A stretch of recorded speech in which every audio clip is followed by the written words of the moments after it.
City of Nizhny Tagil, the Urals, Russia, Stalin's time barracks. There is a woman in a room around the corner. Her legs are almost paralyzed. I had multiple sclerosis and I also broke them. This is Janna Budanova. She lives here with her granddaughter. Their neighbors don't come here, their acquaintances shun them. I have two daughters in prison. One was given 10 years, another 12. Even the cat here is unfortunate. His ears are frostbitten. But there are people for whom Janna will get up today and, struggling with a walker, she will walk step by step, millimeter by millimeter. These are the daughters of Charity of St. Vincent de Paul. They were the ones taken to school the girl who was left without her mother. They were feeding and taking care of sick and immovable Janna after her illness. They are now at all the family photos. The sisters are their family, and they are also for the thousands and thousands of the poor, sick and people in need.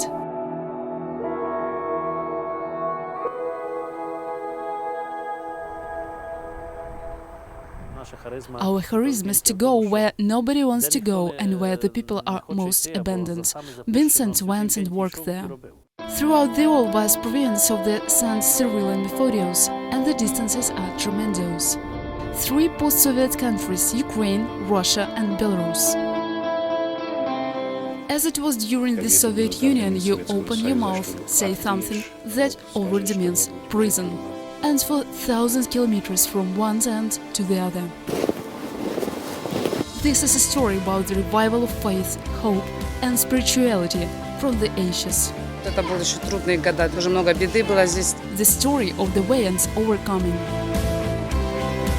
The story about the work of St. Vincent de Paul, which has become possible because people have done it together.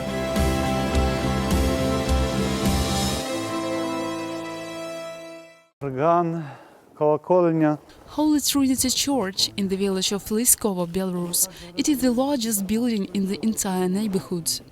The church had been built for 26 years from the end of the 18th century. Now there are life-threatening ruins, beams rotted, brick floors cave in from time to time. Father Janusz Pulut gets inside without difficulty. Here and there some traces of paintings left, and even the bell tower survived.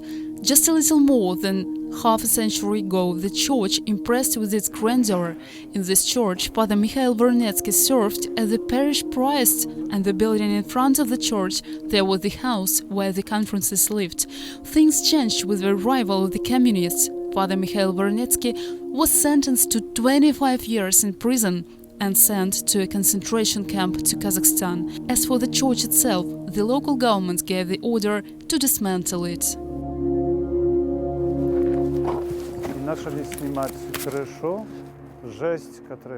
And they began to remove the roof.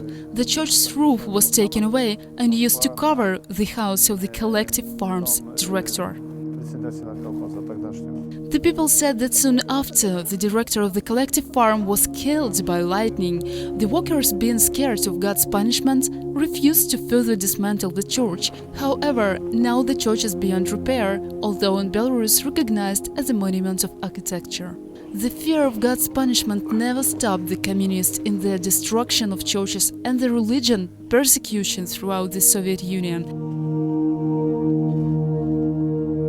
Thousands and thousands of churches were demolished and priests tortured to death in the concentration camps. The church that once stood in the site of this monument to the Red Army soldier was demolished by a bulldozer. This is the village of Zhadovo, Chernihiv region, Ukraine. There were about 600 Catholics living in the village, all deported, the church looted and closed.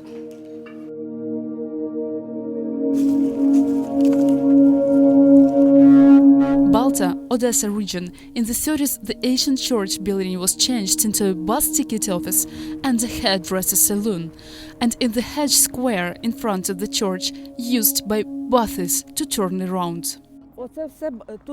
From here, buses go into various directions. Here, there was a bus station. But destroying the faith happened to be much more difficult than crashing buildings. The faith was stronger than fear and stronger than death. Like this, in overcrowded apartments and with their prayer books, the Catholics in the Urals were praying. This is Yegor Musman. He is 90 years old of German origin. He was taken to Nizhny Tagil after the war to a labor camp. There were no Catholic parishes in the Urals. Catholics were gathering in their homes. We lived in barracks and gathered to pray. Lydia herself baptized many children and looked after the sick. Only after perestroika in the 18th, they succeeded to get a tiny room in the youth center. They prayed to the prayers they knew from before. Here are we during prayers in the youth center. This is Belarus. A unique picture was preserved in the local church. The people kneeling and praying in front of the looted church. The Soviet government changed the church building into a fertilizer's waterhouse. Each of the people who prayed in front of the church building risked their lives, freedom and family. A priest was sent to a concentration camp, and the faithful came every Sunday and prayed on their knees. There were quite a lot. In the town of Snyatin, Catholics were praying in the grave of the daughter of charity blessed Marta Vetska. She was called by the local people Mami. There were always fresh flowers and candles here. Indeed, it was very hard for the priests and sisters.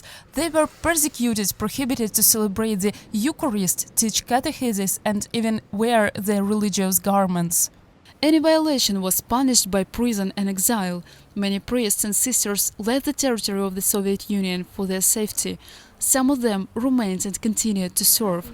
They went underground.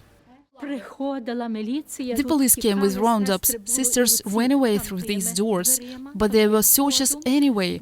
They tried to take away playbills and various praying books from the sisters. Sister Petra is from the congregation of the Sisters of Charity of St. Vincent de Paul of the Eastern Rite. In the center of Lviv, on the street formerly named after the communist Kuibyshev, she shows us an underground sisters' home. During the Soviet regime, the sisters didn't interrupt its work for a single day. They worked in the hospital, head named by Andrei Sheptitsky. It was the time of underground life. It was a hard but challenging time for our church. It nourished its spirit. The persecutors wanted to break the will and spirit of the faithful, but the underground life grew even stronger. Confreres supported each other. Help came from Poland, Slovakia, Ireland, Slovenia and the other countries. In the 90s, some of the churches were gradually returned to the faithful, but the society itself plunged into crime, anarchy, poverty and chaos.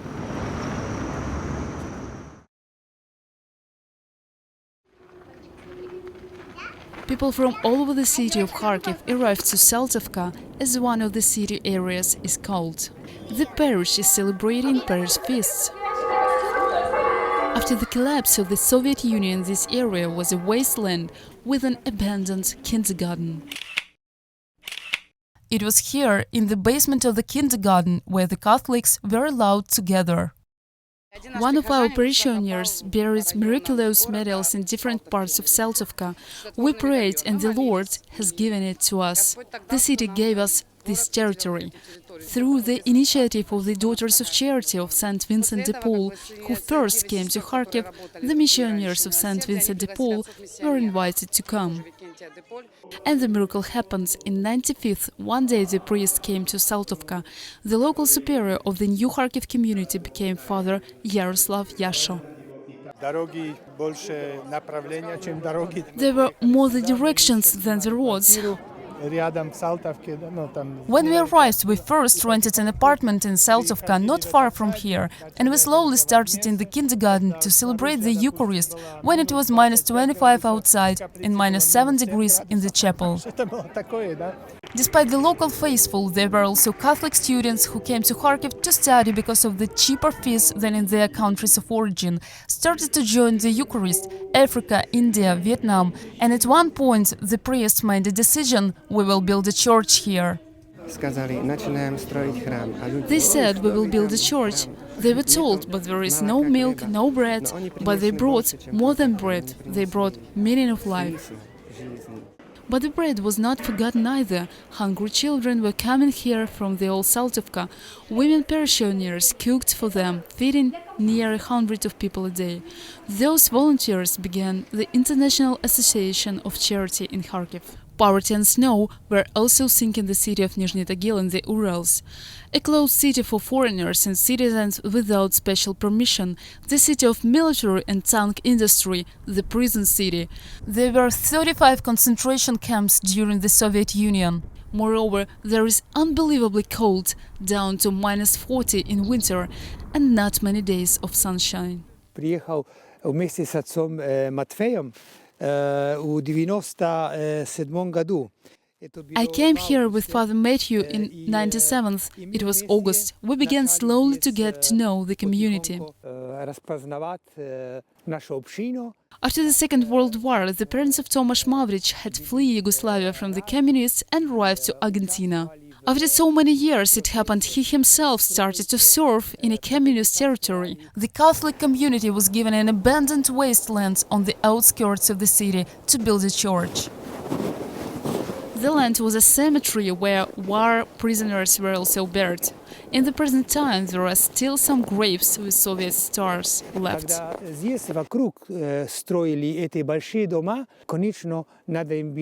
While building the foundations for the houses, the workers often found human bones.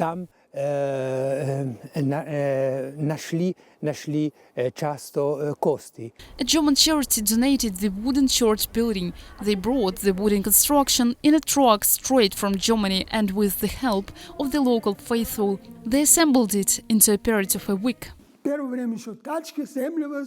I helped to build the church here. I was coming every morning. First, we removed the grounds, placed the columns. That's how we built it. Meanwhile, the Daughters of Charity of St. Vincent de Paul, who came to Nizhny Tagil, took care of two more local needs. There was a huge number of TB patients and children from poor families. They founded a children's club called CARE. After the collapse of the Soviet Union, the missionaries of St. Vincent de Paul began to serve in western Ukraine. The government returned the parish church of St. Anne in the city of Storozhenets in the Bukovina region. The people had so much faith and prayed so for the church to be returned that the miracle happened. An order came from Moscow that the church should be given back to the parish. During the years of atheistic oppression, icons, religious pictures and other church belongings were secretly kept in the houses of the faithful. This way, at least some of the church belongings were saved of total destruction. This is what happened with this St. Anthony station. It is the original of the first church. People hide it. The organ was not saved. An electric organ is now used during the Eucharistic celebrations. By now, Father Mikhail Vernitsky serves in Belarus not in hiding or with fear of persecution. In a half-destroyed hospital building, a seminary was opened in the city of Grodno in the 19th. Father Vernitsky, already in an advanced stage, goes to Europe in search for a confessor to teach in the new erected seminary. Father Vernitsky, during a dinner in Warsaw, said in a loud voice that he had come to Poland to find a theologian who would know some Russian and to teach in the seminary. The confessor started to laugh, because I was the one, and sitting at the table right in front of him. The house superior said, Father Mikhail, you don't need to look anymore. The person you are looking for is sitting right in front of you. During the Second World War, Father Tadeusz Wyszyński and his parents were deported to Russia, to Siberia, to the city of Omsk. He went to school there, that's why he knew Russian perfectly. In the newly opened seminary in the city of Grodno, Belarus, Father Tadeusz started to give lessons to the seminarians as well as to organize the library of the seminary.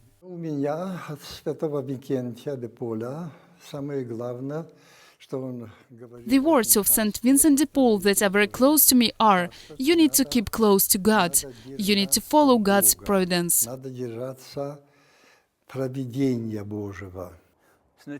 First, there were 3 of them. They were small. I love them.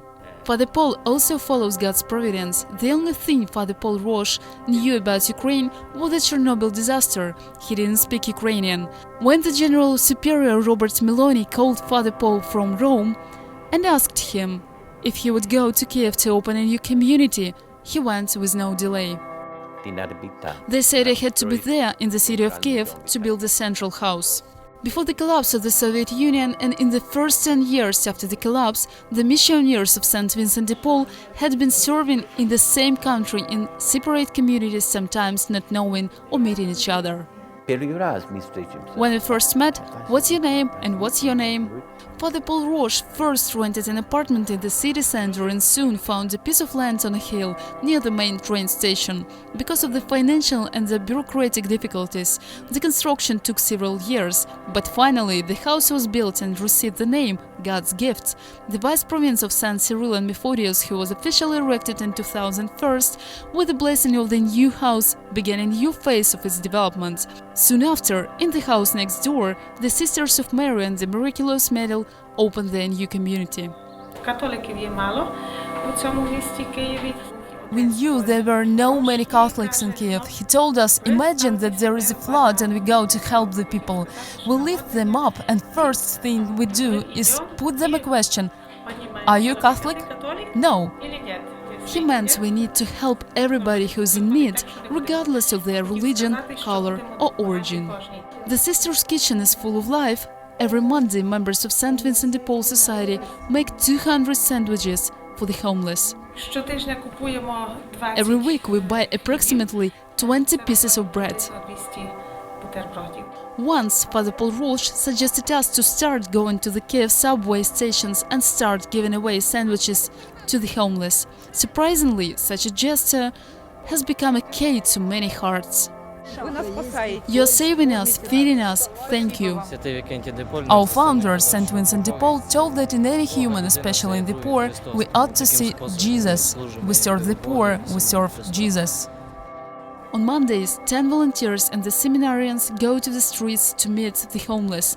Sisters of Mary of the Miraculous medal, missionaries of St. Vincent de Paul and volunteers visit the homeless in the hospitals.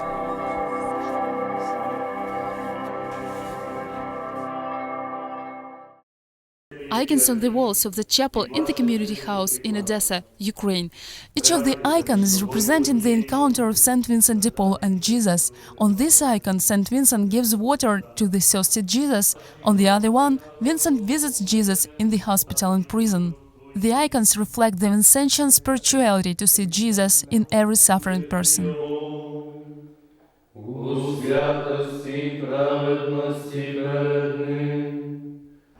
Hello guys, here in the spot once stood an almost destroyed printing office. Is it still there?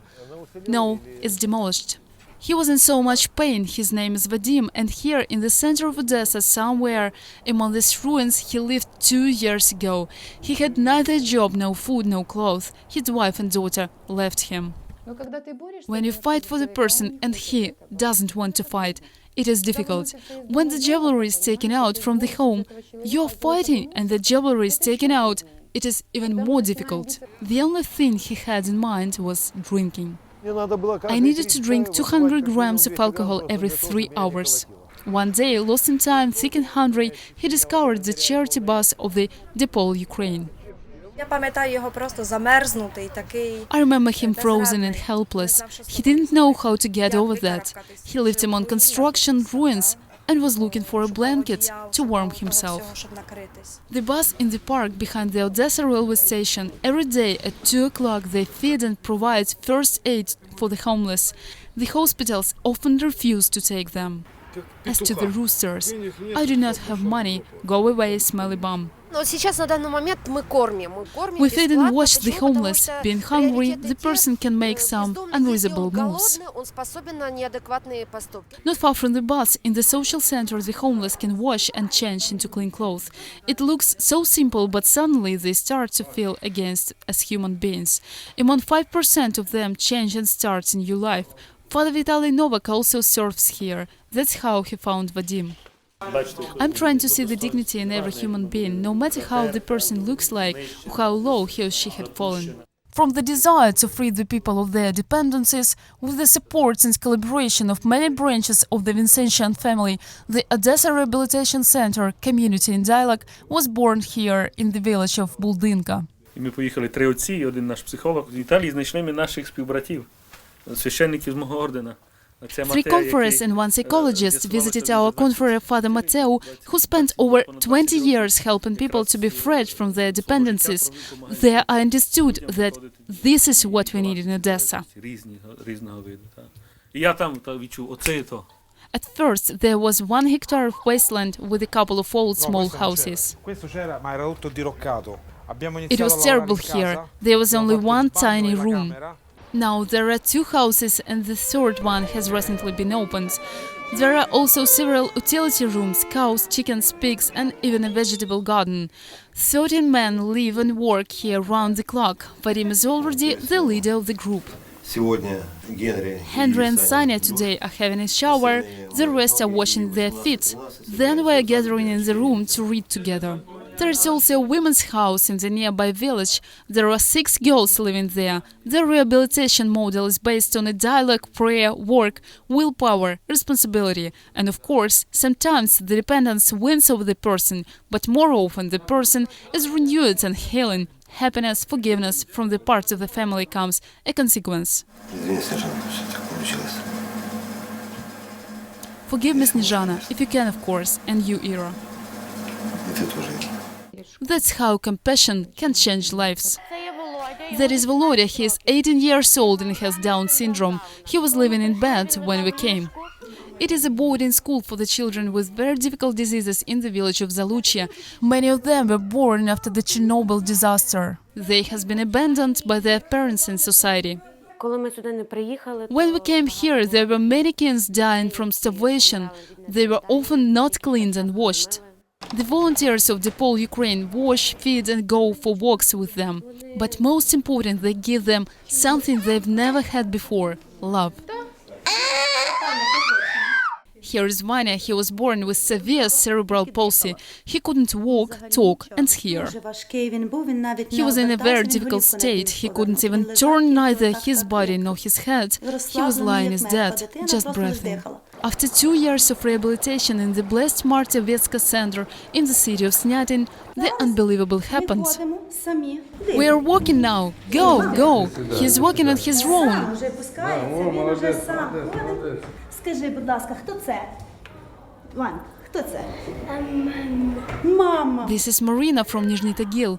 As a teenager, she was left to live alone. But the daughters of charity and volunteers of the club Care saved Marina from the street and helped her to finish school. She is now a university student. This is little Galia from the city of Lviv in Ukraine. It could happen that this little girl would never see the light of the world. Her pregnant mother was dying in the hospital from complications. The doctors wanted to force her to have an abortion. Father Mikhail Talabkanich, who found out the struggles of the pregnant mother, stopped in the hospital and brought her the Miraculous medal. A miracle happened and Halinka had been saved. Since then, Halina's mother visits different kinds of hospitals spreading the Miraculous medals among the patients. She had also joined the Association of Miraculous Medal.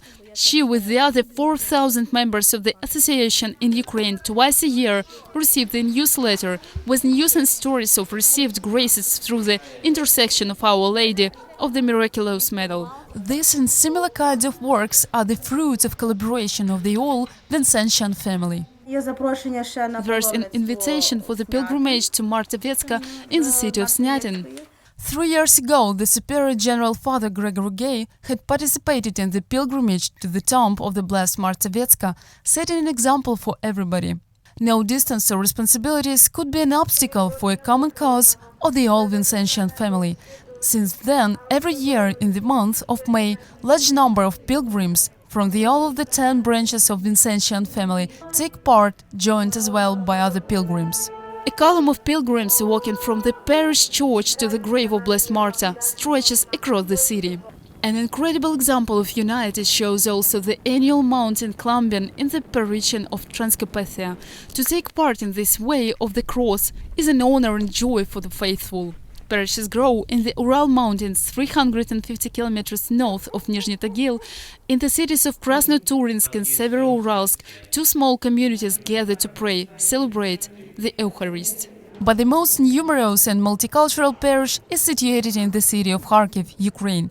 The parish community is formed by 28 nationalities, among others Ukrainians, Russians, Catholics from Nigeria, India, Vietnam, conference from Nigeria, India and Vietnam ministered to them in the parish in Kharkiv as well as in the other cities of Ukraine. For the last 7 years, Father Tomasz Mavrich had been the vice-provincial of the vice-province of St. Cyril and Methodius. Among other ministries and missionaries of St. Vincent de Paul organize parish missions. In the parish missions collaborate all the branches of the Vincentian family. The number of seminarians are slowly growing. There are new vocations among the sisters. Sister Vasilina Savchenko is starting the novitiate. The community supports his brothers not only in time of joy and success, but also in the times of struggles. This is Father Oleksiy Shevchenko. 2 years ago, after an accident, he was totally paralyzed. After a prolonged period of time in the hospital, Father Oleksiy joined the community at God's gift. A psychotherapist who himself had an accident and was on a wheelchair for over 5 years, with an intensive therapy, willpower and, most important, God's grace, started to walk again. Now he helps others with similar injuries, including Father Oleksiy. Besides the equipment he uses for his therapy, he is supported by the sisters and the whole community. They make turns to feed Father Oleksiy, dress him, clean him, have a walk with him. The doctors could not believe how much his Father Oleksiy improved. He is now already able to sit up in the wheelchair, and among other things, he can again celebrate the Eucharist. If one dreams alone, a dream remains a dream. But if we dream together, if there is more dreaming, right? The dream becomes a reality. And I think that this says a lot about collaboration. The challenges for the Vincentian family go on. This is Storozhinets, Ukraine, a religious class for children. They look like ordinary children, they love, sing, but when it comes to their parents, the kids one by one start crying. 3 months in the city of Svatove. Why do you cry? Had your daddy been fighting in the eastern Ukraine for the last 2 years? Yes, he went there on my birthday. I wish this war will be over soon. Not to send anybody else to the war zone, because so many get killed. The fathers of most of these children are now in the eastern Ukraine. The Russian aggression against Ukraine started 2 years ago. The last official statistics shows that till the present time there has been more than 2,500 soldiers dead and more than 6,500 civilians. The vice province also tries to help in the rehabilitation process of soldiers who had fought in eastern Ukraine in the last 2 years through medicine, clothes, food for the families of the soldiers who lost their homes and are presently internally displaced. Not to forget prayer and spiritual assistance. In the fall of 2015, the Vincentian family managed to make the impossible to unite the different Christian churches, Roman Catholics, Greek Catholics, Orthodox churches, Protestant churches at St. Michael's Square in Kiev to pray together for peace, unity and charity. We invited the Orthodox Church of the Moscow Patriarchate, Kiev Patriarchate, Orthocephalos Patriarchate, Protestant churches. We hope that peace we're all so much longing for will come soon at last. On the square, Roman Catholics, Greek Catholics and Orthodox could venerate the relics of Blessed Marta Vetska. The pilgrimage with the relics of Blessed Marta Vetska across Ukraine had started 1 year ago. It began in the war zone in the east of the country and will end at the opposite side of Ukraine, in the western part of the country, in the city of Snyatin in May 2017, symbolically uniting the whole of Ukraine. And here, under this beautiful blue sky, it becomes clear there are new challenges ahead. They can only be overcome in unity with Jesus and in compassionate service and collaboration, as St. Vincent de Paul set the example.